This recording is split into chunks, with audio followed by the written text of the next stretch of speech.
ونعوذ بالله من شرور أنفسنا ومن سيئات أعمالنا من يهده الله فلا مضل له ومن يضلله فلا هادي له أشهد أن لا إله إلا الله وحده لا شريك له وأشهد أن محمدا عبده ورسوله صلى الله وسلم عليه وعلى آله وصحبه وسلم تسليما كثيرا. أما بعد, to proceed, I want to take the opportunity to read something of benefit from Al-Imam Al-Hafiz Shaykh Al-Islam fi Asrihi Ibn Qayyim Al-Jawziyya rahimahullah ta'ala, the great Imam of the Sunnah, the reviver of the Sunnah, along with his Shaykh Al-Islam Ibn Taymiyyah rahimahullah ta'ala in his generation, as regards how a person can safeguard their mind. How a person can safeguard their mind. Before doing that, to show us the importance of the subject matter of the importance of safeguarding the mind, I want to read to you some words from Al-Imam Al-Allama Muhammad ibn Salih Al-Uthaymin.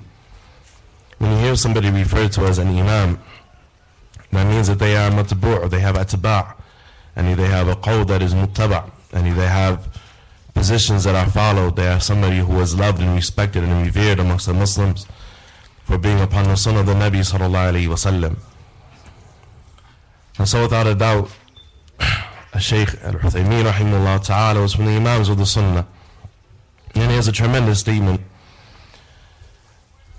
And what I'm going to read from here is from the tafsir of Surah Al-Safat.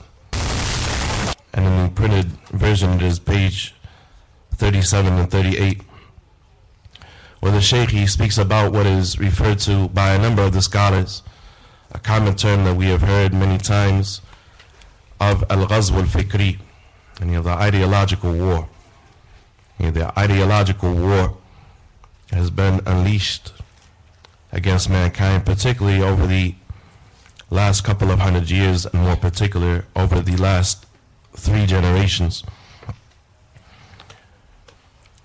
Al-Allama Shaykh Muhammad ibn Salih Al-Uthaymin, he says, إِنَّ الْعِلْمَ نَوْعٌ مِنَ الْجِهَادِ فِي سَبِيلِ اللَّهِ. That indeed knowledge is a type, meaning learning and teaching beneficial knowledge, is a type of jihad in the path of Allah Tabarak wa Ta'ala. لأن طالب العلم يحاج أعداء الشريعة بالحق ليدحض به باطلهم. For verily, the student of knowledge, he must use the knowledge to debate with the enemies of the Sharia, with the truth, in order to banish their falsehood. وأحيانا يكون الغزو الفكري أعظم فتكا من الغزو المسلح كما هو مشاهد. He said that sometimes the ideological war may cause greater damage and destruction than a mobilized, weaponized war. Sometimes an ideological war can cause more devastation and destruction and ruin than a weaponized war, as is something that can be observed by the people. فإن الغزو الفكري يدخل كل بيت باختيار صاحب البيت. Because an ideological war enters into every home. For this reason we heard some of the mashayikh say about the statement of the Nabi sallallahu alayhi wa sallam and the Prophet sallallahu alayhi wa sallam in the hadith of Abdullah bin Amr, was graded to be Hassan by Shaykh Al-Albani rahimahullah ta'ala, when he said, كنا جلوسا عند رسول الله صلى الله عليه وسلم يوما فذكر الفتنة فأكثر في ذكرها. On one occasion we were sitting with the Nabi sallallahu alayhi wa sallam, he mentioned fitna, and he mentioned it a great deal with a lot of detail. حتى ذكر فتنة الأحلاس, until he mentioned a number of different types and categories of fitan. From that was what was called fitnatul ahlas. From the fitnatun دخلوها من تحت قدم رجل من أهل بيت يزعم أنه مني وليس مني. Up until the statement of the Prophet sallallahu alaihi wasallam, after he spoke about how the Muslims would fight against one another and pillage one another and take the wealth of one another and oppress one another and so on and so forth. and how the people of authority were not judged by what Allah Tabarak wa Ta'ala had revealed, and they would lose power because of that, and the likes of these affairs. He said, ثُمَّ فِتْنَةُ الدُّحَيْمَاءِ لَا تَدَعُ أَحَدًا مِنْ هَذِهِ الْأُمَّةِ إِلَّا لَطَّمَتْهُ لَطْمَةً. He said then the final fitna will be called the fitna to duhayma. Fitna to duhayma. And the fitna of the blameworthy masses. As is stated by Al-Baghawi in Sharh Sunnah. And the duhayma, they are and the amatul nas al-madmumun. They are the blameworthy masses of the people. And the people that are not upon praiseworthy qualities, praiseworthy traits. Then he described that fitna and how it will be, لا تدع أحدا من هذه الأمة إلا لطامته لطمة. It would not leave a person from this nation except that it would لطمته. And a latma, and he is when a person is struck on their face with an open hand. If somebody was to open up their hand as wide as it could go and stretch it back, and you can see the bayad of the ibt. You see the white of the armpit, swat, right? Slap you in the face as hard as they can slap you. That's what? That's a disrespect, right? It will be humiliation. It will be like a slap in the face. It will not leave a person in this nation except that it will strike them a blow, and like a slap in the face. يُصْبِحُ الرَّجُلُ فِيهَا مُؤْمِنًا وَيُمْسِي كَافِرًا. That is the time in which a person may begin their day as a believer and retire at the end of the day as a disbeliever. فإذا كان ذلك حتى يصير الناس إلى فسطتين. And the fitna would increase in severity until the people fell into two camps. فسطات إيمان لا نفاق فيه وفسطات نفاق لا إيمان فيه. The camp of belief where there is no nifaq, and the camp of nifaq where there is no belief. The camp of nifaq where there is no belief, and the camp of belief where there is no nifaq. فإذا كان ذلكم فانتظروا الدجال من يومه ومن الغد. When that is your situation, anticipate the Dajjal on that day or the next day. And so the believer is afraid as regards his beliefs and his ideology and his values and his attitudes and his understanding and his perceptions being warped, and likewise for his family and his intention and his desires being warped and changed to that which is not conducive to coming towards Allah Tabarak wa Ta'ala and the hereafter. And what we see of the Ghazw al-Fikri, as a Shaykh Uthaymeen rahimahullah ta'ala mentioned, and that it enters every home. It has struck a blow to every believer. There are very few people that can get away from it. It is in the majallat, it is in the suhuf. It is something that is in the magazines, it is in the newspapers. And it is something that is on the television, it is something in the education system. Even if a person thinks that they're taking their child away from the ideological war by placing them into an Islamic school, the last time I checked, the Salafis don't have many schools across the United States of America. And so in the majority of situations, you're placing your child in a school that is, without a doubt, being afflicted and affected by the ideological war.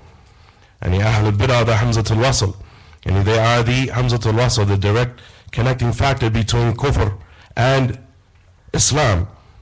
And the innovation is a slippery slope. They're going to be indoctrinated, whether you like it or not, or whether you are cognizant of it or not, with affairs that are contrary to the teachings of Islam on a regular basis.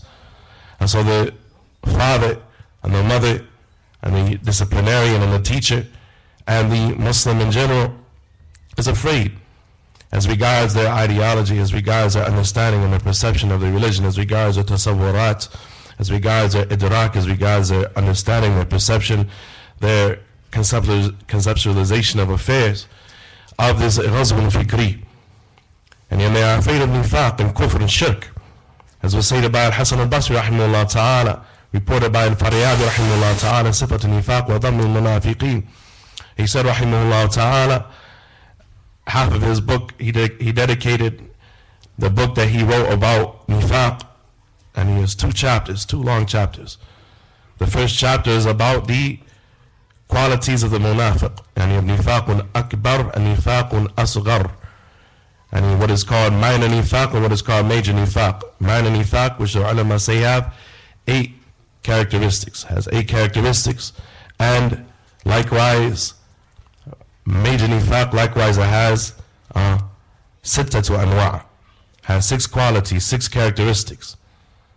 And this is something that whenever you hear, there are a number of qualities for minor nifaq and a number of qualities for major nifaq, you should ask yourself, what do you know about those qualities? And what are you doing to combat having those qualities? Because the 2nd chapter of the book of Al-Fariyabi rahimahullah ta'ala, where he reports a statement of Al-Hasan al-Basri and the statements of the Imams of the Salaf from the Tabi'een, the likes of Abu al-Ali al-Riyahi and Abu Idris al-Khawlani and others from the Tabi'een, from the people of Basra and Kufa and Mecca and Medina, and from the best generation after the companions of the Nabi sallallahu alayhi wa sallam, and those who came after them, the likes of Sufyan al-Thawri and others, and Sufyan ibn Uyayna. He mentions a statement of the Salaf, and whether he said, لا يأمنه إلا منافق ولا يخافه إلا مؤمن.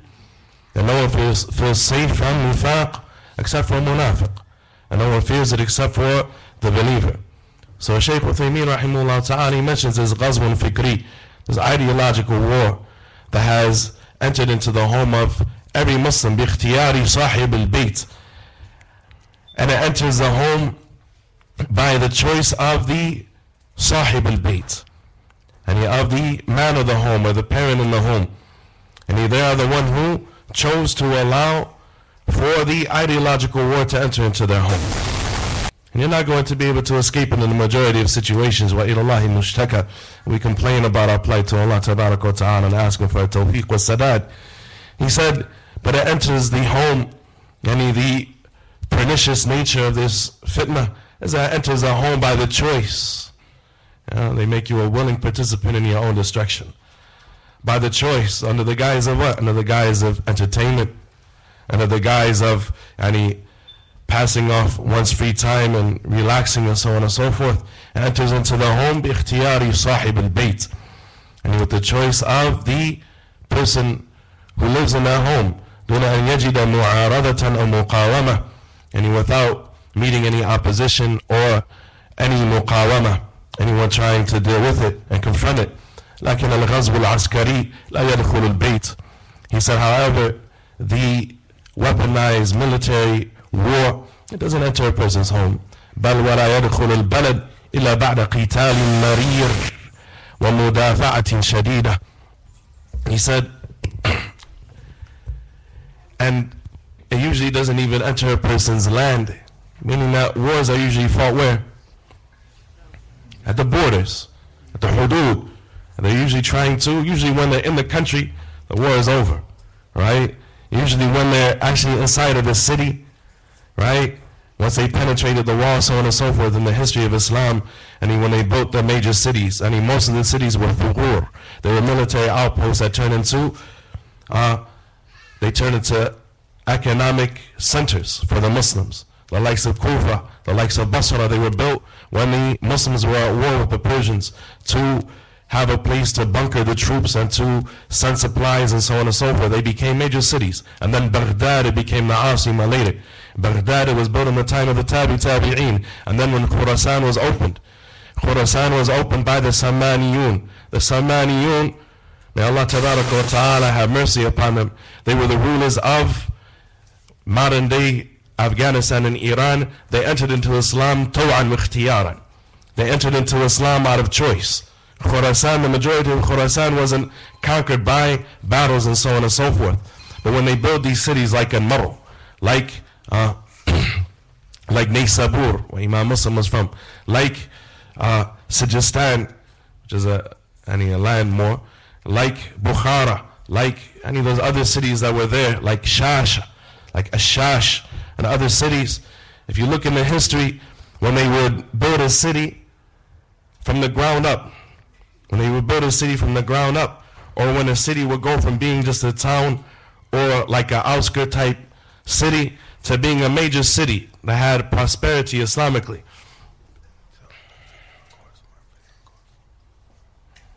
Somebody said somebody is video recording. Barakallahu feekum. Don't record. Barakallahu feekum.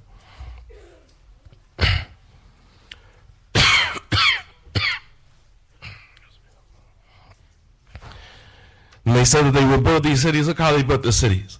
They built this city, the largest structure. Here you have the downtowns of the city, right? What do you see? The biggest buildings are what? The courthouse. Right? There's a lot of criminals, a lot of crime. What else? Prison, the county jail. What else? The state, the state capitol building, so on and so forth. In Islam, they built the city around the masjid. The Masjid Jami, an enormous masjid. And the most respected person in the city, more respected than the ruler himself, was the ulama of hadith wal athar. To the point that the scholars, if they want to go from one land to another in the time of hadith, was called al-asr al-dhahabi, the golden age of hadith, that they would have to sneak out of the town to go from one town to another. And then when they would go to the other town, because the people loved them so much, they didn't want them to leave, they would try to prevent them from leaving, right? And if they try to go to another town, because they know if they went to another town, the people would try to keep them. Imagine a society that's built around the masjid and the ulama.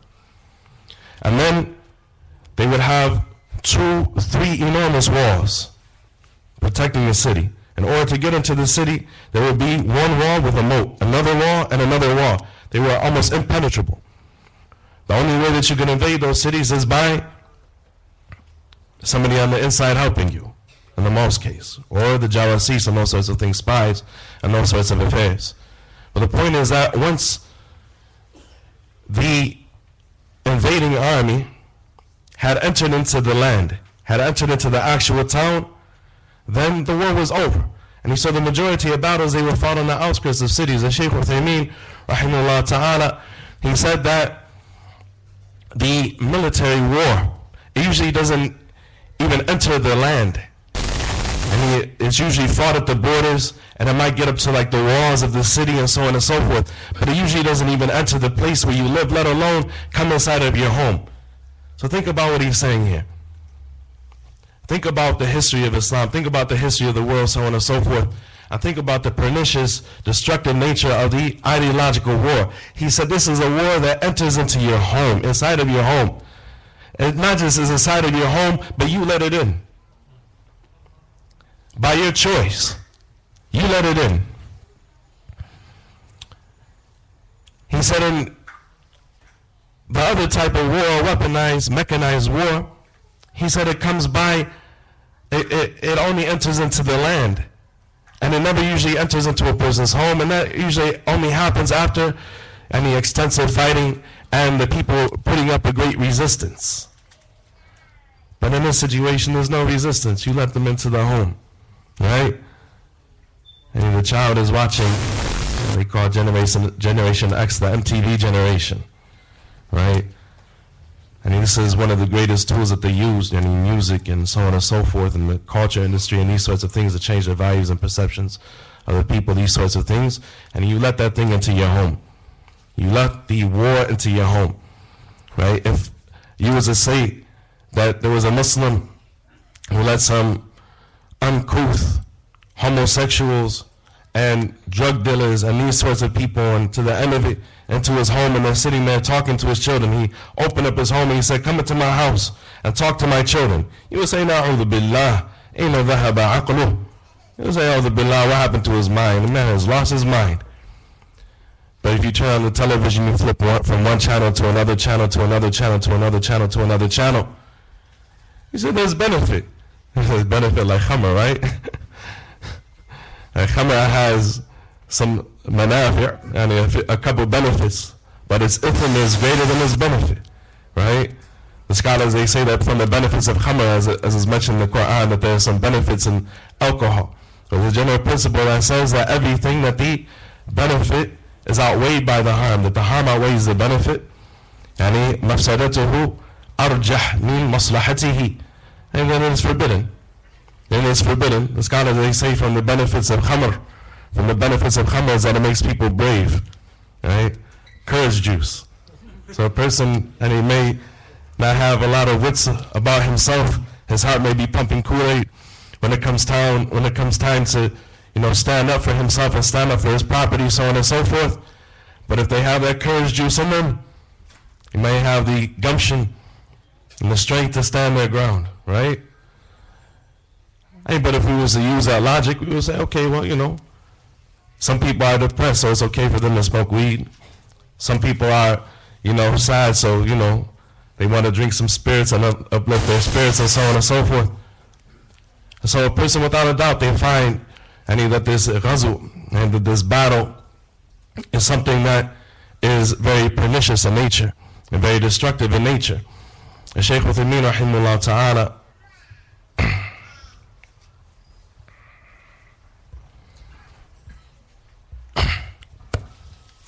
he said, فَعَدَاءُ الْمُسْلِمِينَ يَتَسَلَّطُونَ عَلَيْهِمْ أَحْيَانًا بِالْغَزْوِ الْمُسَلَّحِ بِالْقِتَالِ وهذا يمكن التحرز منه وأحيانا بالغزو الفكري وهو أشد وأنكى من الغزو المسلح.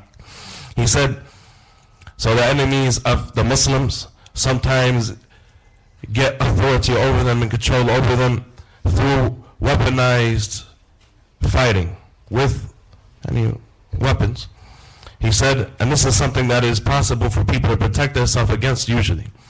He said that sometimes they attack them with al-ghazw al-fikri, with the ideological war. He said, and this is more severe and it is more devastating than weaponized war. لأنه يصيب المسلمين في قعر بيوتهم ولا يعلمون به, because it strikes the Muslims in the core of their home while they don't even realize. ربما يخرجون من الإسلام ويمسح الإسلام من أفئدتهم مسحا كاملا وهم لا يشعرون. He said perhaps they may leave from Islam and Islam may be wiped entirely from their hearts without even realizing. لأنهم يغزون المسلمين بالشهوات. He said because they fight against the Muslims with shahawat, with lust and desires. والقلب إذا انغمس بالشهوات نسي ما خلق له. And the heart, when it is submerged within its desires, it forgets what it was created for. نسي عبادة الله. It forgets to worship Allah تبارك وتعالى. ولم يكن في قلبه تعلق بالله عز وجل. And his heart will not have a connection to Allah عز وجل. فتجد الإنسان في حال قيامه وقعوده وذهابه ومجيئه لا يفكر إلا بهذه الشهوات. And you find a person, no matter what they're doing, if they're coming, if they're going, if they're standing, if they're sitting, if they're walking, or if they're staying, that they are constantly thinking about their desires. ولا يسعى إلا لهذه الشهوات. And they aren't working for anything or giving effort for anything except to acquire these desires. وَكَأَنَّهُ لَمْ يُخْلَقْ لِغَيْرِهَا, to the extent that it is as though he has not been created for anything but his desires. وَكَذَلِكَ يُغْضُونَ فِي نُفُوسِ الضُّعَفَاءِ تَعْظِيمْ هَؤُلَاءِ الْكُفَّارِ. He said, and likewise, along these same lines, they nourish within the souls of the weak ones from amongst us the veneration and respect of the kuffar. وأنهم أكثر تقدما وأشد حضارة وأقوم طريقا وما شابه ذلك.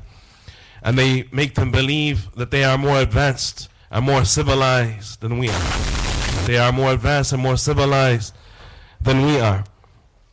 And that they have a more correct way than our way. And what is like this? فَيَنْصَحِرُ الْمُسْلِمِ فِي حَرَائِقْ هَؤُلَاءِ الْقَوْمِ.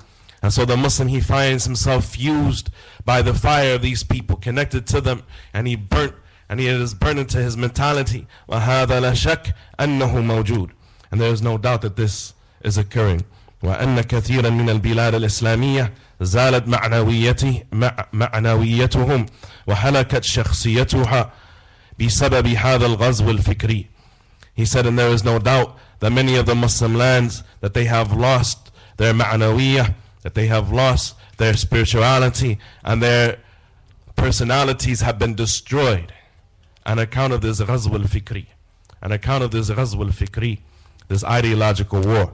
إنهم لغزوا البلاد الإسلامية غزوا عسكريا لحل بأبدانهم البلاد لكن قلوب الناس نافرة مبغضة لهم. لكن المشكلة أن يغزو الناس بصفاتهم وأخلاقهم. He said if they were to wage war against the lands of Islam with a weaponized war, he said, and the most that they would do is take over their lands. He said, while their hearts would hate them and their hearts would flee from them. He said, but the problem, the real problem, is that they wage war against the people with their sifat, with their akhlaq, with their aqaid, and with their qualities. As the Shaykh Uthaymeen, he says in some of his khutab, he said they launched a war of love and emotions against the believers, saying, we love you. We want the good for you. We just want you to progress. We just want you to catch up to the rest of the world. We want you to have your rights. And the likes of these things. وَعَقَائِدِهِمْ, and with their beliefs, and with their character. At a point you find some people, and you are quick to say that the kuffar have better character than the Muslims. The kuffar have better character than the Muslims. We say that akhlaq, and the akhlaq is of two types. Al-khuluqu ma'Allah, wal-khuluqu ma'al khalq. And your character with Allah tabaraka wa ta'ala, and your character with the creation. And what is the most important type? Of course, your character with Allah tabaraka wa ta'ala, which is to believe everything that Allah tabaraka wa ta'ala has revealed through His Prophet sallallahu alaihi wasallam, to obey everything that Allah tabaraka wa ta'ala has ordered us with, and to abstain from what Allah tabaraka wa ta'ala has forbidden. So the person yukadhib ma akhbarana Allahu bih, a person who rejects what Allah tabaraka wa ta'ala has informed us of, and the person who makes halal what Allah tabaraka wa ta'ala has forbidden, and makes haram what Allah tabaraka wa ta'ala has permitted, we to say about the likes of that person that they have good character. The likes of that person they are ani sharrul bariyah. They are the worst of the creation. They are the worst of the creation. It reminds you of the statement of Al-Awza'i rahimahullah ta'ala. And he said, may Allah have mercy upon him, he said, inna shaytan yada'u sahib al-bid'ah, or yakhlu bayna sahib al-bid'ah wal-ibadah hatta yughtarra bihi. That the shaitan, he leaves the innovator alone as regards his ibadah, as regards his worship, so the people will be deluded by him. So the people will be deluded by him. The believer, every time he tries to do something, the shaitan, he finds a shaitan ala kulli tariq, upon every path. If he wants to fast, if he wants to pray, if he wants to recite the Quran, if he wants to join the ties of the womb, if he wants to make dua, whatever he wants to do, he will find the shaitan will come to him with waswasa. And the more he has of knowledge and the more he has of ibadah, the more the shaitan is going to come at him to try to destroy him. And the more he is a qudwa and an example for other people, and looked at and emulated by the people and respected by the people, the more the shaitan is going to try to destroy him and give him waswasa and so on and so forth. But the person of innovation, the kafir, the shaitan leaves him alone. Let him act, pretend to be as righteous as he wants to pretend. Right? Let the people be deluded by him. He's such a nice person. He's such a kind person. He cares so much about the people. Until he becomes a qudwa and a shar. And the people, they say that if the Muslims were such good people, then why are these kuffar treating me better than the Muslims in these sorts of affairs? Without a doubt, this is a deficiency on the part of the Muslims. But the Muslim cannot be so weak-minded to believe that the kuffar, that they want khair for him, that they really want good for him, because they don't even know the good. They don't even know the good. There may be some peripheral things that are good. A person says, yeah, I like to eat. Yeah, I like food stamps. Yeah, I like health care. Yeah, I like this. Yeah, I like that. Right? Alhamdulillah, it benefits me, it benefits my family according to the situation of a person. They can benefit from those things if they need those things. And as long as they're given the proper documentation and right information regarding those things, right? But the person should be afraid taking anything from the kuffar. And some of the salaf, they said, Allahumma la taj'ali sahibi bid'atin 'indi yadan fayuhibbuhu qalbi. Oh Allah, don't allow the innovator, and some of them said, the mushrik, to have an upper hand above me where I need anything from them financially, so lest my heart should start to love them. Lest my heart should start to love them. This is what the Mashaykh have said to us for the years. They said especially some people that are coming over as refugees and so on and so forth from war-torn countries that are destroyed by civil war and strife and so on and so forth. They come to these lands, and the Christians and the missionaries and so on and so forth, they open up their arms and they accept them, and they say, come to us and we'll give you housing, come to us, we'll give you clothing, come to us and this and come to us and that, right? And when they say thank you so much, they say praise Jesus, right? And little by little they start to ingrain in you kufr and shirk. He says, so it is a ideological war. It is an ideological war that is launched against the character of the Muslims and the creed of the Muslims. وَهُمْ جَالِسُونَ فِي بُيُوتِهِمْ. And where is the war being fought? They're sitting in their homes in front of the boob tube, right?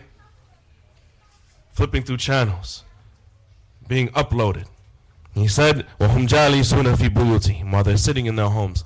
قَدْ فَتَحُوا لَهُمُ الْقُلُوبَ هذا هو المشكل. He said, and they have opened up their hearts to them. He said, this is what is really problematic. وهذا هو الدمار. And this is what is really destructive. ولهذا كان الغزو بالسلاح العلمي المستمد من كتاب الله تبارك وتعالى وسنة رسول الله صلى الله عليه وسلم مساويا إن لم يكن أنفع وأبلغ من الغزو العسكري. He said it for this reason. The opposite of that is true, or the same holds true for us, that the battle that we wage with beneficial knowledge from the book of Allah subhanahu wa ta'ala, as Allah tabarak wa ta'ala, He said in Surah Al-Furqan, He said, وَلَوْ شِئْنَا لَبَعَثْنَا فِي كُلِّ قَرْيَةٍ نَذِيرًا فَلَا تُطِعِ الْكَافِرِينَ وَجَاهِدْهُمْ بِهِ جِهَادًا كَبِيرًا. Had we so willed, we would have sent a nadhir, a warner in every single qarya, every single town. We know that a messenger was sent in every nation. But Allah said, had we so willed, we would have sent a messenger, a warner in every single town. A messenger in every single town. So do not cooperate and obey. Do not cooperate with and obey the disbelievers. وَجَاهِدْهُمْ بِهِ. This verse was revealed in Mecca. But rather, wage jihad against them with it, meaning with the Quran, jihad and kabira. Before they were even given the permission to defend their lives. Wage war with it. Launch an offensive against the disbelievers with knowledge, with the book of Allah tabaraka wa ta'ala, jihad and kabira. With a tremendous jihad. He said this is likewise, it is just as effective or more beneficial than physically fighting the disbelievers. To fight against them with knowledge. To fight against them with knowledge. That's why they say that the greatest victory in Islam was the Fath of Al-Hudaybiyah. Was the day, the Sulh of Al-Hudaybiyah. Because more people entered into the fold of Islam. And 2 years after the battle of after the Sulh, the peace treaty of Al-Hudaybiyah, than in the many years that the Prophet ﷺ has spent calling his people in Mecca and then in the Medinan period, from the time he was sent up into the Sulh of Al-Hudaybiyah, more people, tens of more people entered into Islam. Thousands and thousands of people entered the fold of Islam in those couple of years. As Ibn Shihab al-Zuhri he said that there was فَلَمْ يَبْقَى أَحَدٌ يَفْقَحُ شَيْءًا كُلِّ مَا فِي أَمْرِ الدِّينِ إِلَّا دَخَلَ فِيهِ. That there was not a single person from the Arab tribes and from the Bedouins and so on and so forth that Islam was discussed with after the treaty of Al-Hudaybiyah, where the people didn't have to fight one another anymore, where the Muslims could talk to the disbelievers without there being hostility and aggression between them. There did not remain a single person in that period that was spoken to about Islam and that was called to Islam, except that they entered into Islam.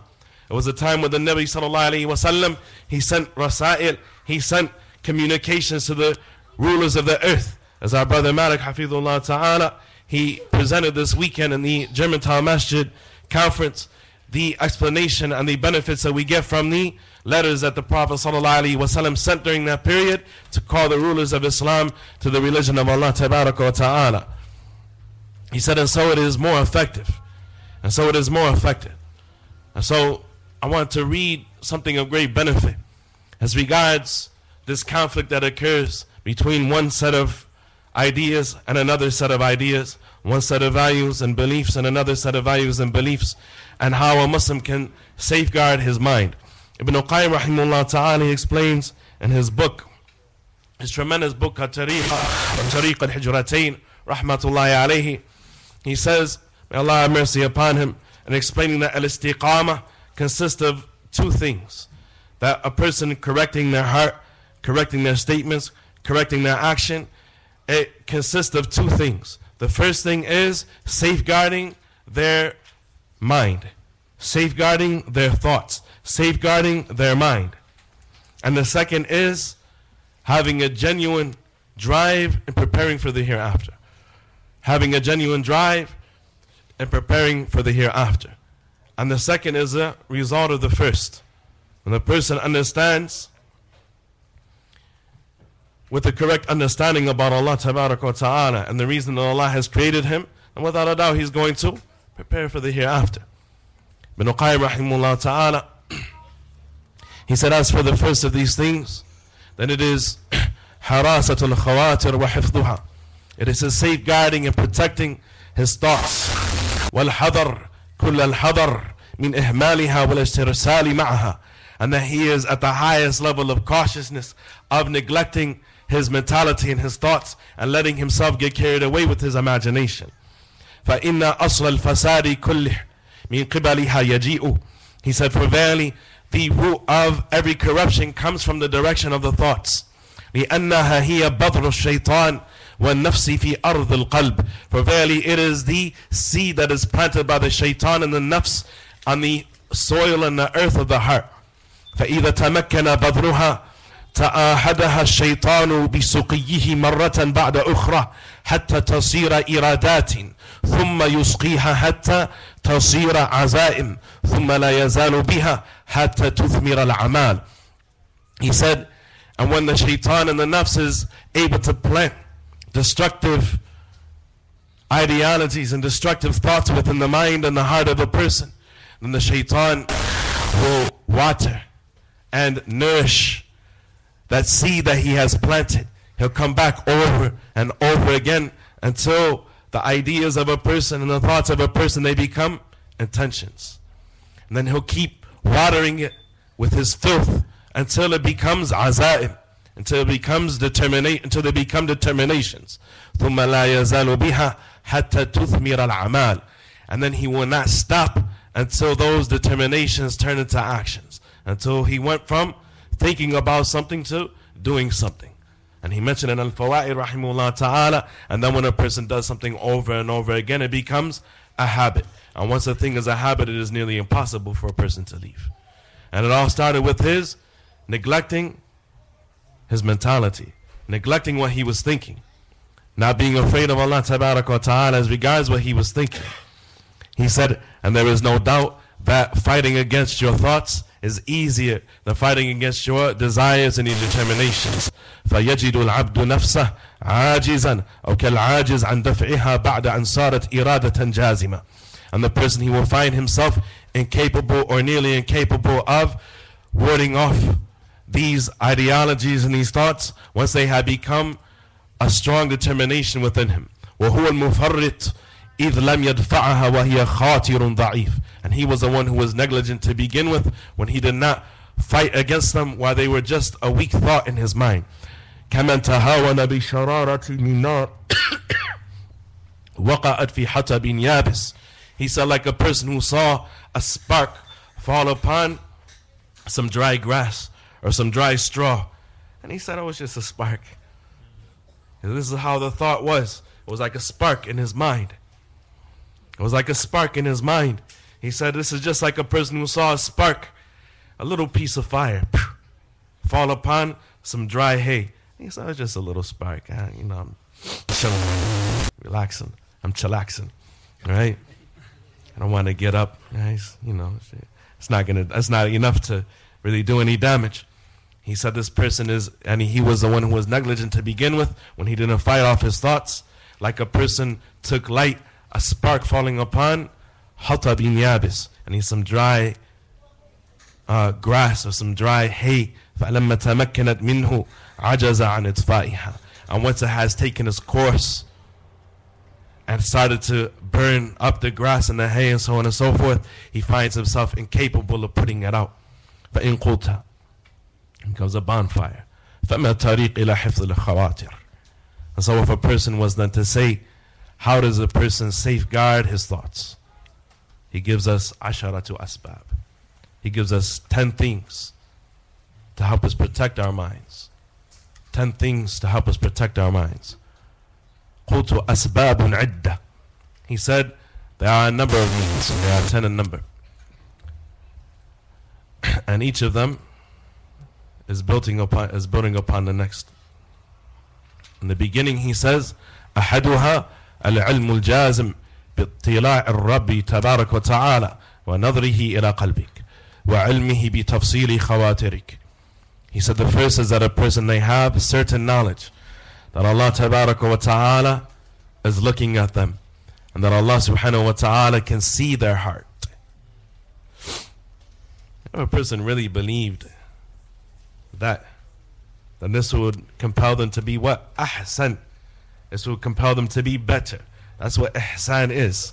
أن تعبد الله كأنك تراه فإن لم تكن تراه فإنه يراك.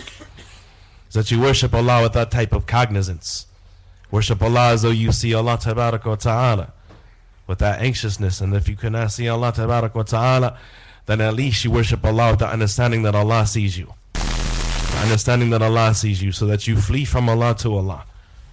The scholars say that you flee from Allah to Allah.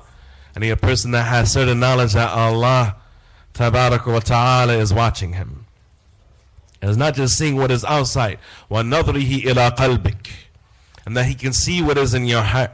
وَعِلْمِهِ بِتَفْصِيلِ خَوَاتِرِكَ, and that he knows the details of your thoughts. يَعْلَمُ سِرَّ وَأَخْفَى, he knows that which is secret, meaning what a person is thinking. وَأَخْفَى, and what is even more concealed than that, meaning what you will think before you think it. And what you thought was a test from Allah Tabaraka wa Ta'ala. And Allah, He gave you al-irada, and Allah, He gave you al-qudra, and you do your actions according to the will that Allah created within you and the ability that Allah created within you, and is a test from Allah Tabaraka wa Ta'ala. And so a person doesn't have a hujjah against Allah and say, well, why would I be allowed to think these thoughts? Or you're between one or two people. If you have a bad thought and you think about doing something wrong, and then you don't, then what happens? The hadith of Abi Hurairah in Sahih Muslim. And one good deed is written for you. Imagine that, right? A person would be rewarded with one good deed, right? And for everything that he left off, and he'll be rewarded with one good deed. He says, so he has this understanding that Allah is watching him, and Allah sees what is on the outside of the person, and Allah Tabaraka wa Ta'ala sees what is in the heart of the person, and Allah Tabaraka wa Ta'ala knows the details of your thoughts. And so when a thought comes to the mind of a person, and he thinks to himself that Allah knows what I am thinking, Allah knows what I am thinking, right? Then this has an effect upon him. Not every thought that a person has, and is he not held accountable for also. Because we know that from the most destructive of sins. Because in general, a person is not held accountable for their sins until what? Until their sins become actionable. Until their sins become actionable, right? But a person who has what? Su'adhan billah. Adhanina billahi dhanna saw. And those who have evil thoughts about Allah Tabaraka wa Ta'ala. Alayhim da'iratul saw. Then Allah Tabaraka wa Ta'ala will surround them with His punishment from every direction. Su'adhan billah, having evil thoughts about Allah Tabaraka wa Ta'ala, is from the most, it is the most destructive sin. Ibn Qayyim rahimahullah ta'ala, he says in the book Ad-Da'u wad-Dawa, it is the most destructive sin after kufr and shirk. And it is the quickest thing to lead a person to kufr and shirk, that a person has ill thoughts about Allah Tabaraka wa Ta'ala. Ibn Qayyim, he said in Al-Fawaid that there is no person who commits a sin except because of one or two reasons. He said the first reason is that the desires of a person overcome his aql. They overcome his mind. His desires overcome his mind. وهو يعلم أنه لو ترك هذا الشيء لله عوضه الله به خيرا منه. And he knows that if he had left that thing for Allah, then Allah would have replaced it with something better. He said, and the second person is a person who doesn't believe that aslan, that if he had left that thing for Allah, that he would have had that thing replaced with something better. وَلَكِنْ يَسِيءُ الظَّنْ بِاللَّهِ يُسِيءُ الظَّنَّ بِاللَّهِ. He has evil thoughts about Allah Tabaraka wa Ta'ala. He doesn't believe that if he had left it off for the sake of Allah, Allah would replace it with something better. He said all people that commit sins, their sin is for one of these two reasons. Either because of su'adhan billah, because they had ill thoughts about Allah, they thought that the only way to get what they wanted, a pleasure or enjoyment in this world, was to disobey Allah Tabaraka wa Ta'ala. And they could not have found happiness by doing it the right way. And if they had done the right thing, then Allah would not have replaced it with something better. That's the first thing a person should learn coming to the door as a new Muslim. It was the da'wah of the Prophet ﷺ for new Muslims. And we know in the narration, as was mentioned before, and the Prophet ﷺ was given the khutbah. Salatul Jum'ah, and a man he came, رَجُلٌ غَرِيبٌ لَا يَدْرِي دِينَهُ, a man who was strange, unknown to the people he came, he didn't know his religion. He wanted to know his religion. A man, he wasn't a Muslim. The Prophet ﷺ got down from the member. They brought him a chair with iron legs. He sat upon the chair. He called that man to Islam. Another narration. And he tells us what this man was told by the Prophet ﷺ. It's authentic narration that says that the Prophet ﷺ told him that whoever leaves off something for Allah, Allah will give him what is better than it. أَبْدَلَهُ اللَّهُ بِهِ مَا هُوَ خَيْرٌ لَهُ مِنْ. That Allah will exchange that thing for something better. The man wasn't even a Muslim. The man wasn't even a Muslim. I remember an irreligious Muslim who ran a liquor store in my neighborhood in a city that had barely any Muslims. That was one of the first things that I heard that interested me in Islam. He says, I don't know much about this religion. I see that you're interested in it. You keep asking me questions about it. All I know is that the more I practice this religion, that whenever I do what I'm supposed to be doing, I'm happy and my life is good. And whenever I go away from it, my life is miserable. And even the most irreligious Muslim knows that. Or they should. That if you leave off something for Allah Tabarak wa Ta'ala, and if you do things the right way, Allah Tabarak wa Ta'ala will give you what is better than it. And so a person, and they think a thought, Ibn Qayyim rahimahullah ta'ala, he said, the first thing is that they have certain knowledge. That Allah Tabarak wa Ta'ala sees what they are thinking. That Allah Tabarak wa Ta'ala sees them, and He is looking at their heart, and He knows the details of their thoughts. الثاني حياؤك منه. The second is what is produced as a result of this knowledge. Because knowledge that doesn't have action behind it, and the greatest action is the action of the heart. Is knowledge that is dar, and his harmful knowledge is a hujjah alayka la lak, is the evidence against you and not for you. Ibn Qayyim rahimahullah ta'ala, he says the second thing, and this is the fruit.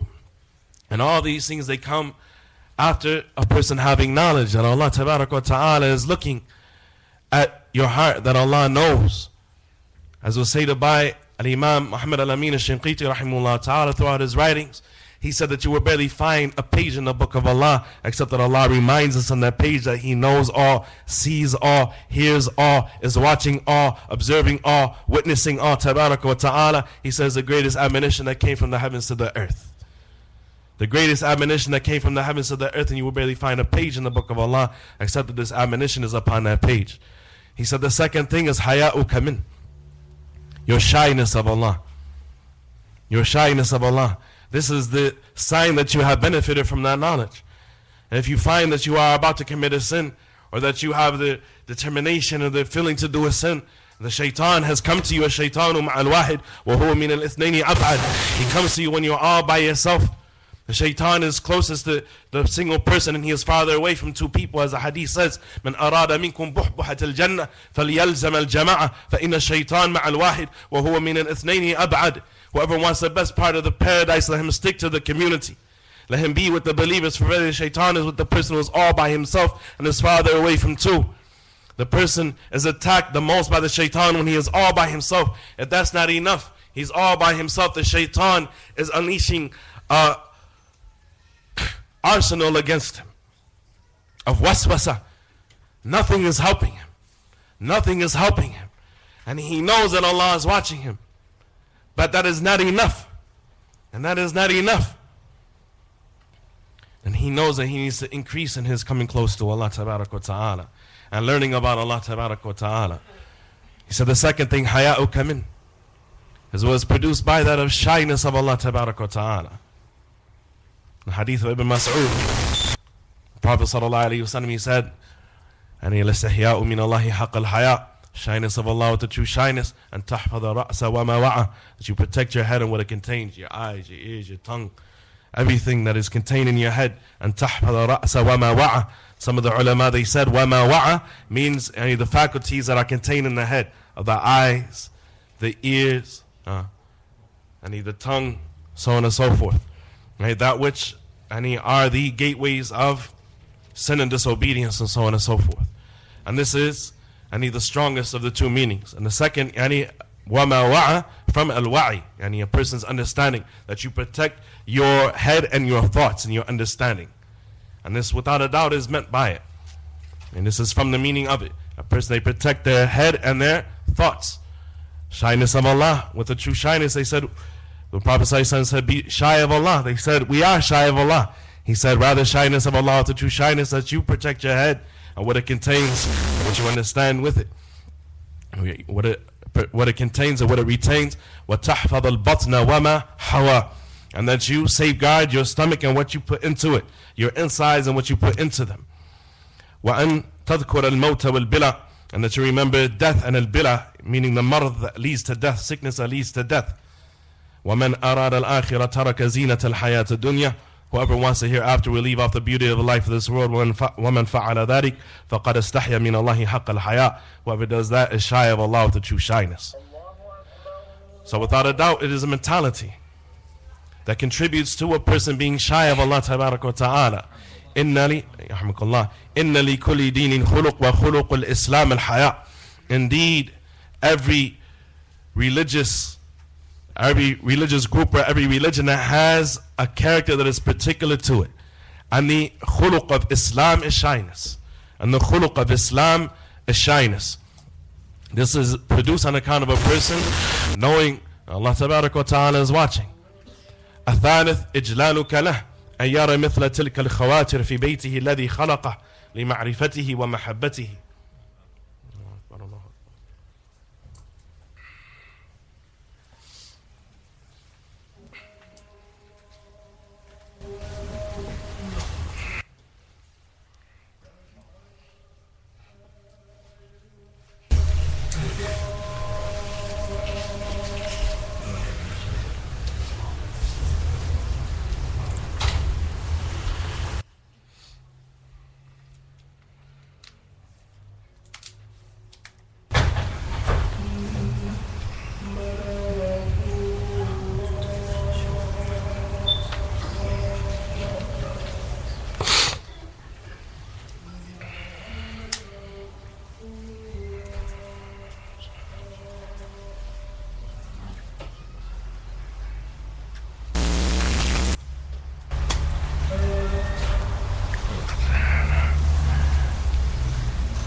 Ibn Qayyim rahimahullah ta'ala, he said the third thing is your ijlal, meaning your ta'zeem of Allah, your veneration of Allah tabarak wa ta'ala, your recognition of the majesty of Allah subhanahu wa ta'ala.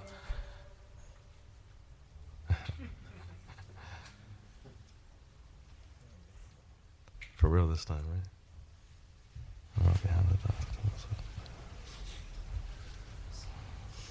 He says your veneration and recognition of the greatness and majesty of Allah tabarak wa ta'ala, lest that Allah should see these types of thoughts inside of His Bayt, yani His house that He created within, and His temple of worship, and His place of worship is, and He Bayt that He created within your heart, so that you can know Him and love Him, so that you can know Him and love Him tabarak wa ta'ala.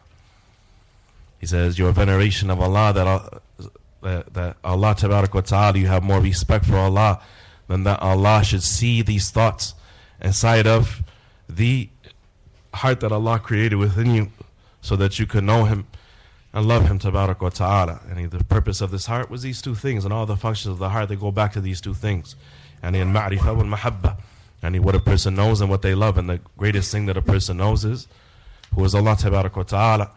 The greatest thing that a person must love is Allah tabarak wa ta'ala, and what is loved by Allah tabarak wa ta'ala.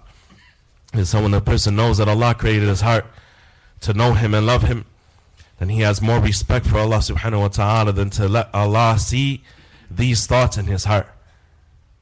الرابع خوفك منه أن تسقط من عينه بتلك الخواتر, is your fear of Allah tabarak wa ta'ala, that you would fall in the eyes of Allah subhanahu wa ta'ala. The fourth thing is your fear that you will fall in the eyes of Allah tabarak wa ta'ala for having these thoughts in your heart.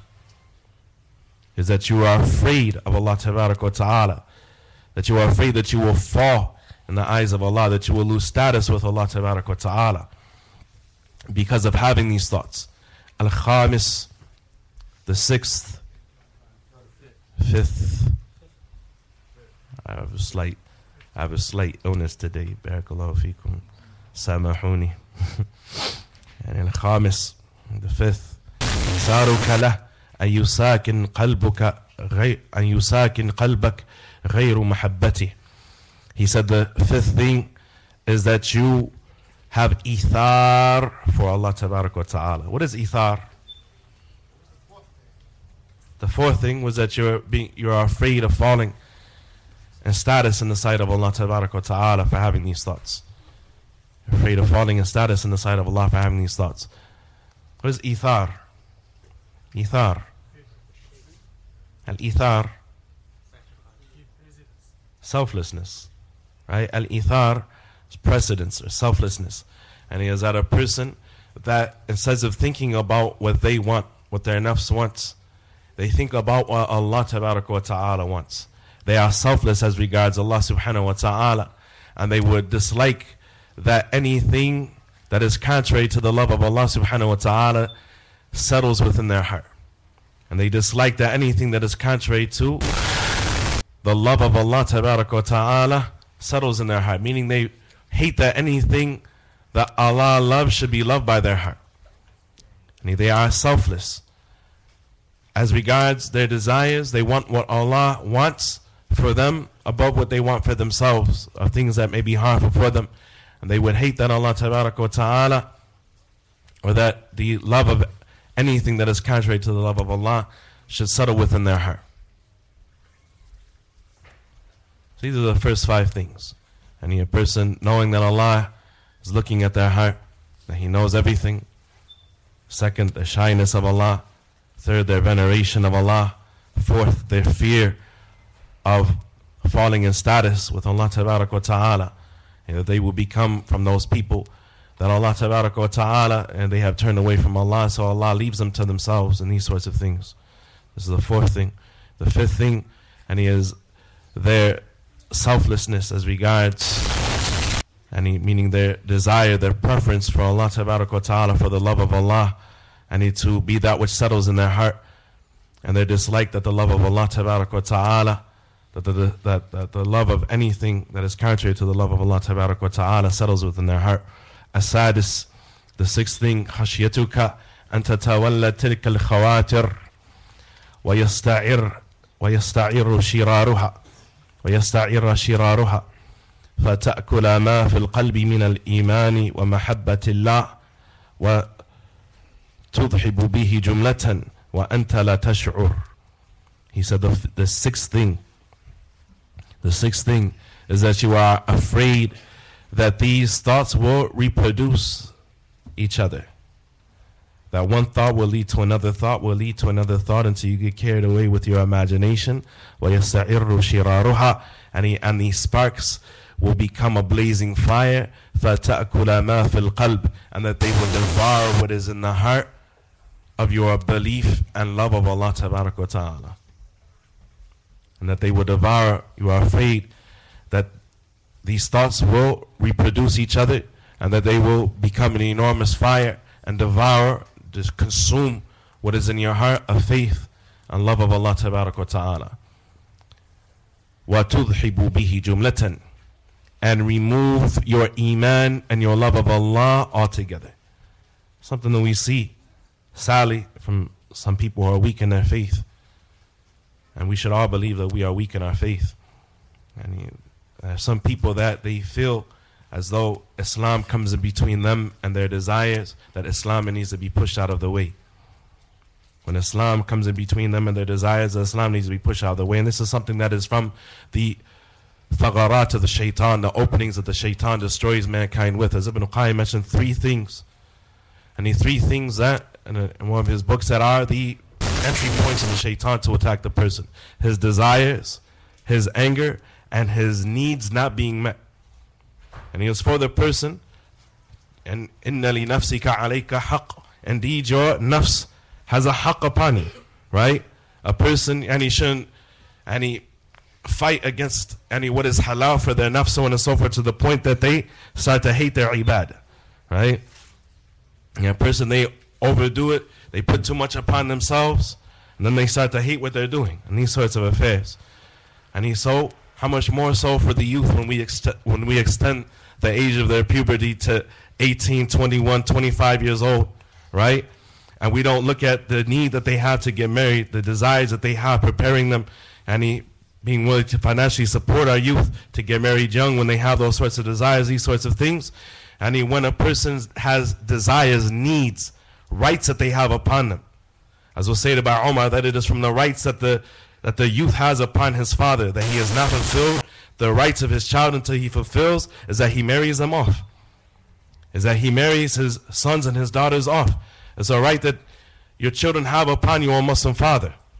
And when the children, they have those sorts of desires, and they have access to everything and everyone, and they have a community of people to talk to, and so on and so forth, and you've given them cell phones and computers and this, that, and the third, and put them in a school, even some Islamic schools with free mixing, or with some tahawun in the issue of free mixing, or they take light of the issue of free mixing, or they have friends that compel them in the other direction, and they see that their friends have boyfriends and girlfriends and this and that, and they start to have these desires, and they start to have these wants, and they start to have these lusts.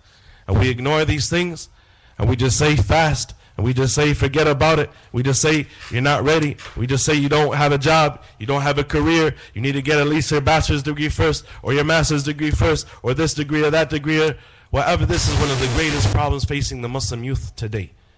And it is from the greatest doorways that the kuffar, that the shayateen of the mankind have used to assault the ummah of Muhammad sallallahu alaihi wasallam. To go to the youth and they say, look, they don't even care about you. There's no jobs for you. You can't get married. You can't do this. You can't do that. You have rights. Take to the streets. Heck, no, we won't go. We're going to burn this such and such down. Have a peaceful protest. Flip over cars. Throw Molotov cocktails. So on and so forth. Right? And you see that? The shayateen of the jinn kind and the shayateen of mankind, because of what? Because people's needs haven't been fulfilled. Because people's needs haven't been fulfilled, that they are able to get caught up with their desires. They are able to be destroyed by the shaitan. So this is something that is a real affair. He said the person should fear that these thoughts he will get carried away with these thoughts, and that they will become a blazing fire, and that they will devour what is in his heart of iman and his love of Allah tabarak wa ta'ala. And Shaykh Hassan, he said this to me some years ago. He said that this is one of the greatest things that is threatening the Muslim youth, is that they feel as though Islam is in between them and their love, and they fall in love, so on and so forth. He said even in Egypt, you find a lot of the youth, they go away from a tadayyun, from being religious and so on and so forth, because there is no solution for them as regards these passions that they have and so on and so forth. So it's a real issue. He said, and so it devours, they are afraid that these thoughts will devour what exists in their heart of iman and the love of Allah, and do away with them entirely, وَأَنْتَ لَا تَشْعُرُ, while you don't even realize. السابع, the seventh thing, أن تعلم أن تلك الخواطر بمنزلة الحب الذي يلقى للطائر ليصاد به. He said, the seventh thing is that the person knows, once he realizes these first six things, is that he knows that these thoughts, they are like a seed. They are like a seed that is placed inside of a net to catch a bird. They are what? They are a trap. They are a snare of the shaitan. And there is a snare of the shaitan, and each one of these thoughts are like a seed. It's like a morsel of food that is put inside of a net or a trap to snare its prey. So each thought, each destructive thought that a person has, that he doesn't fight against his nafs concerning and fight against the shaitan concerning, it is like a seed that is placed inside of a net, within a net. فَعْلَمْ أَنَّ كُلَّ خَاطِرٍ مِنْهَا فَهُوَ حَبَّةٌ فِي فَخٍ مَنْصُوبٍ يُصَيْدِكَ. He said, and you must know that every thought from amongst these thoughts, each and every one of them, is like an individual seed within an individual net that is designed to ensnare you. وَأَنْتَ لَا تَشْعُرُ. Well, you don't even realize. You don't even realize that Shaitan has been doing this for a really long time, and he has become professional at doing it. He has been destroying mankind generation after generation after generation after generation. And the shayateen of the jinn kind and the mankind work together to come up with psychology and social psychology and so on and so forth in these times. And he said they can dazzle you with the movie industry and the music industry and the entertainment industry and all these different things to have you bewitched. To have you bewitched. And has reached a pinnacle in these times that mankind has never seen before. And the tools of self-destruction today are more than people have ever seen in the history of mankind. وَأَنْتَ لَا تَشْعُرُ. Ibn al-Qayyim says, and you don't even realize. الثامن, the eighth, أن تعلم أن تلك الخواتر الرديئة لا تجتمع هي وخواتر الإيمان ودواعي المحبة والإنابة أصلا. He said, the eighth thing is that you know that these destructive thoughts cannot be found together along with the thoughts that are the product of faith and one's love of Allah and al-inaba and turning to Allah tabarak wa ta'ala. And they cannot be found together in the same heart. And they cannot be found together in the same time in the same place. Why? They are mutanaqidan. And they are polar opposites to each other. They are counteractive to one another. He said it is not possible that a person can have these thoughts and those thoughts at the same time. They can both exist in his heart at the same time. But he can't be having any good thoughts and bad thoughts at the same time.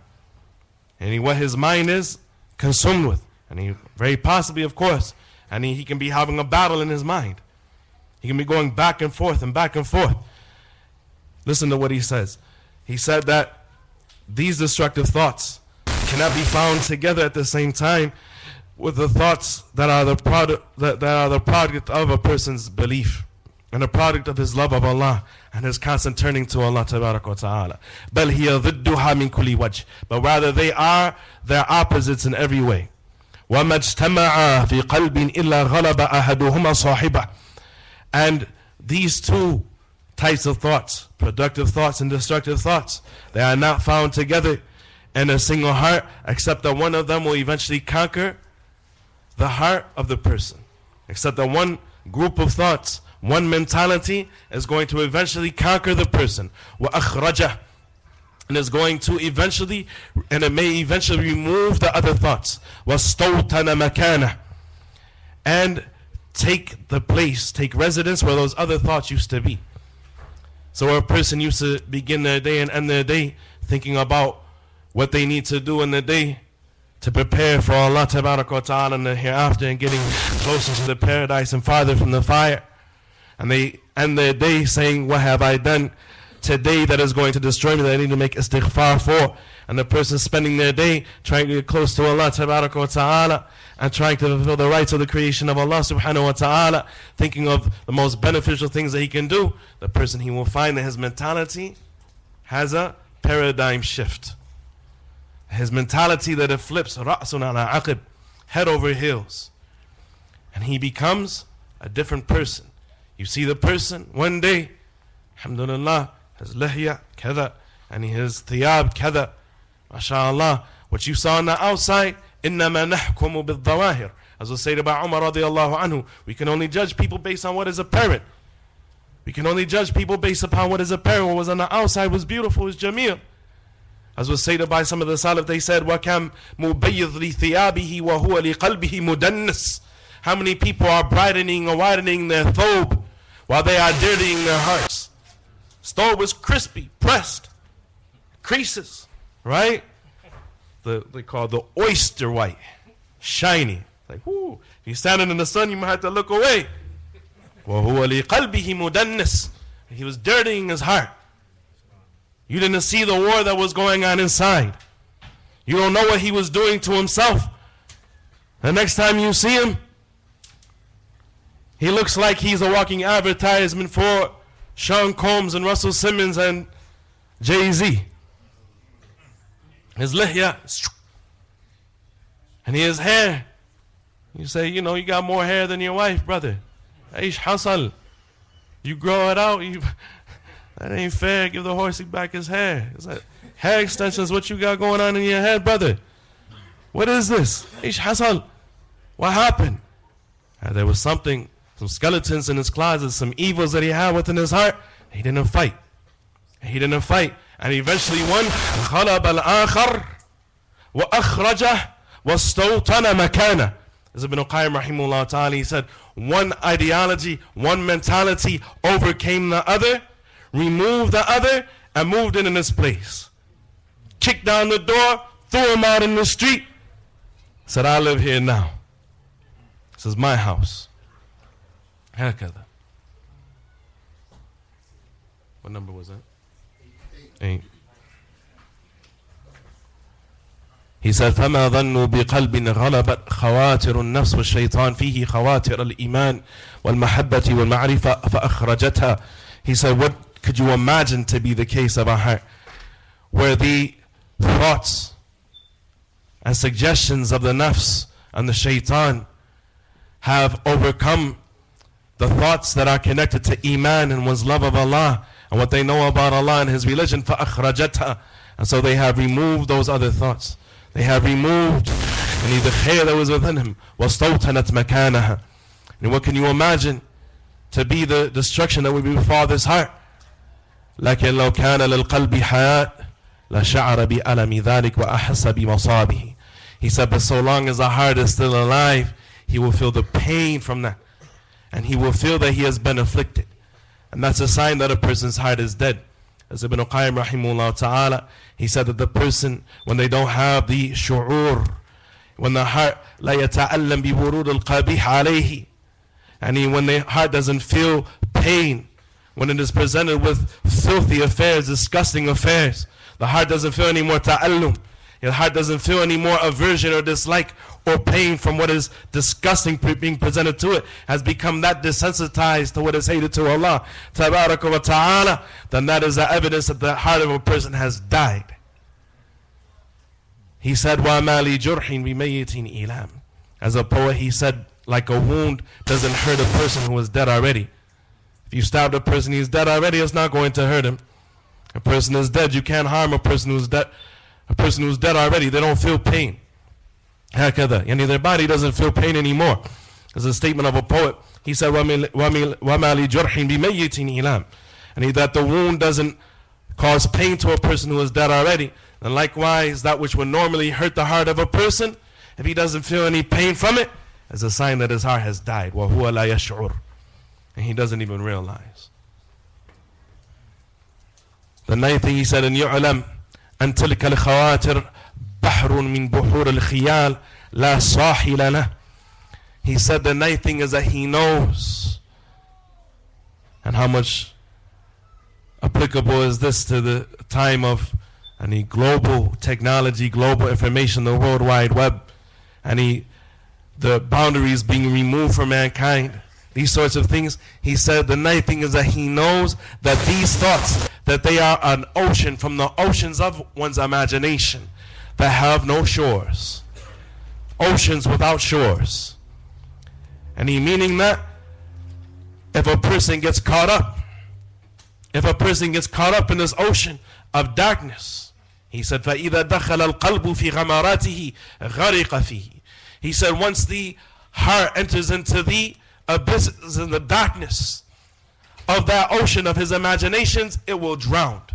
وَاتَّاحَ فِي ظُلُمَاتِهِ. And he will be lost and confused in the darkness and compounded darkness. فَيَطْلُبُ الْخَلَاصَ مِنْهِ فَلَا يَجِدُ إِلَيْهِ سَبِيلًا.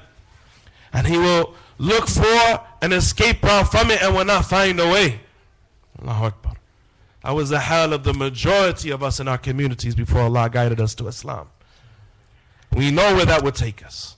You know, when a person doesn't have hidayah, when he doesn't have knowledge, when he doesn't have understanding, he doesn't have understanding and a correct methodology and so on and so forth, that his mind will take him and his shaitan will take him and To the point that a poet once said, وَكُنْتُ امْرِئًا مِنْ جُنْدِ إِبْلِيسِ فَارْتَقَ بِيَ الْحَالُ حَتَّى صَارَ إِبْلِيسُ مِنْ جُنْدِ.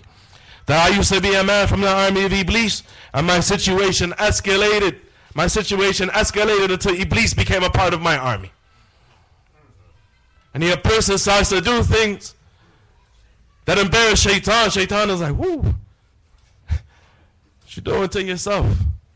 Shaitan couldn't have hatched that plot against you. Ibn Qayyim mentions this throughout his writings. And either the person may hatch a plot against himself that is more destructive than anything coming from his nafs, that is more destructive than anything that the Shaitan could have done to him. He said, and so when he gets caught up with his imaginations, he starts drowning and drifting off. And he may seek al-khalas minhu. What happens? كَلَّا بَلْ رَانَ عَلَى قُلُوبِهِمْ. Right? And he sooner or later, and he descends will compile and compound upon his heart until his heart is sealed. Until his heart is sealed. And he'll seek al-khalas. And he'll seek salvation, he'll seek a way out. فَلَا يَجِدُ إِلَيْهِ سَبِيلًا. He will not find a way. فَقَلْبٌ تَمْلِكُهُ الْخَوَاتِرُ بَعِيدٌ مِنَ الْفَلَاحِ مُعَذَّبٌ مَشْغُولٌ بِمَا لَا يُفِيدُ.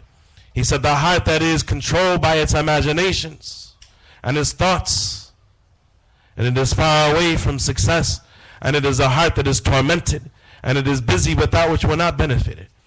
That's why people spend so much time entertaining themselves, because as soon as they leave off overstimulating themselves through their sensory perceptions, through their audio-visual receptors, through their eyes and their ears, as soon as they turn it off, they're miserable. It's like a sugar pill. It's a placebo. And they just want to busy their heart, busy their mind, busy their desires with something to remove from them the adhab, the pain, the stress inside of their heart. And so they spend so much time entertaining themselves and inebriating themselves, and that means drinking, getting high, so on and so forth, right? And destroying their minds and so on and so forth. Why? Just to numb the pain. It's artificial happiness. Artificial happiness. He said you find this person that they're tormented and they're busy with what will not benefit them. What are we going to say to Allah Tabarak wa Ta'ala as regards our ihmal, our negligence of our children, our negligence of our salah, our negligence of so many affairs? A person may act like they don't have the ability to stop and pray, but they have 3.5 hours to be on Twitter and Facebook and Instagram. They have hour after hour after hour to spend with their eyes glued to the boob tube, with their eyes watching movies with their eyes, and reading magazines with their eyes, watching shows, and grown men watching soap operas and these sorts of things. Ya ha'ula. Arba' bi nafsik ya akhi. And get yourself under control. He said these thoughts, he said it is known that these thoughts, that they are, his imagination, that it is an ocean without shores. And that if he lets his heart go off into his thoughts, then he will drown and he will be lost in the darkness. And he will look for a way out and may not find a way out. He said, and so this heart, it is tormented and it is busy with what will not benefit him. Al-Ashir, the last thing, أن تلك الخواتر هي وادي الحمقى وآماني الجاهلين فلا تثمر لصاحبها إلا الندامة والخزي وإذا غلبت على القلب أورثته الوساوس وعزلته عن سلطانه وأفسدت عليه رعيته وألقته في الأسر الطويل. He said, is that these thoughts, is that he understands that these thoughts, that they are the valleys that are inhabited by stupid people. And they are nothing but amani al-jahilin. They are nothing but the false hopes of the ignorant. That these thoughts that he has, they're nothing but false hopes. They have no haqiqah to them. They have no reality to them. And not based in reality. The person is in a world of make-believe, he's in a fantasy land. He said they are wadi al-hamqah. He said they are the valley of the idiots. Wa amani al-jahilin. and the false hopes of the jahilin, the wishful thinking of the jahilin, of the ignorant. فَلَا تُثْمِرُ لِصَاحِبِهَا إِلَّا النَّدَامَةَ وَالْخِزِي. And the only thing that they will produce for the person who has them is regret and humiliation. وَإِذَا غَلَبَتْ عَلَى الْقَلْبِ أَوْرَثَتْهُ الْوَسَاوِسِ. And once they have defeated the heart and conquered the heart, then they will cause the whisperings of the nafs and the shaitan to become inherent within them. And they will cause, as a result, the whisperings of the shaitan and the nafs, and he too gain control of the heart. وَعَزَلَتُ عَنْ سُلْطَانِهِ. And his thoughts will remove his authority from his heart. He'll be what? He'll be brainwashed. He's a clean slate, right? Ya akhi. Earth to Ahmed. Where you at? It's the first thing you say to a person, and he does something crazy, is what were you thinking? Or were you thinking? And they said to the Nabi sallallahu alayhi wa sallam, when the Prophet sallallahu alayhi wa sallam informed that there would come a time when the Muslims were slaughtering one another, shedding the blood of one another, the Prophet sallallahu alayhi wa sallam, he was asked by his companions, وَأَيْنَ عُقُولَ النَّاسِ يَوْمَئِذٍ. Where will the minds of people be on at that time? The Prophet sallallahu alayhi wa sallam, he said, قَدْ ذَهَبَتْ عُقُولُهُم. They will have lost their minds. They will have lost their minds. And so when a person has this type of destructive behavior, he said that it will remove, or this type of destructive mentality, he said that it will remove a person's authority and control over his own heart. His nafs will get control over his heart, and shaitan will get control over his heart. وَأَفْسَدَتْ عَلَيْهِ رَعِيَّتَهُ. And it will turn his subjects against him, meaning his body. His subjects are his tongue, his hands, his limbs, so on and so forth. And it will turn his subjects against him. He will be working for his own destruction. He will be working for his own destruction. وَأَلْقَتْهُ فِي الْأَسَرِ الطَّوِيلِ. And it will cast him within a long-lasting imprisonment, a long-lasting prison sentence.